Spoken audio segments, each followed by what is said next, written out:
আল্লাহর নবী সেদিন মালাকুল মউত আজরাইলে বসায় রাখছে, বুঝা থাক আমি আমার মালিকের থেকে অর্ডার না পাওয়া পর্যন্ত আমার শরীরে ধরতে দিব না। এটা একমাত্র আমার নবী ছাড়া কারো দ্বারা সম্ভব, কথা হয় না। মালাকুল মউত আজরাইল পয়গম্বরের সামনে বসা। আল্লাহর পয়গম্বর বলেন, জিবরাইল রে, মালাকুল মউত আজরাইল কেন আসছে? আমারে নেওয়ার জন্য নাকি? আল্লাহর নবীর চোখ বেয়ে বেয়ে পানি পড়া শুরু হয়ে গেল।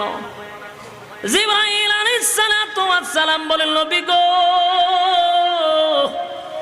আল্লাহর পরে যার সম্মান গো নবী, এই পৃথিবীতে আপনার থেকে সম্মানী আল্লাহ অতীতে কাউরে পাঠায় নাই, ভবিষ্যতেও পাঠাবে না।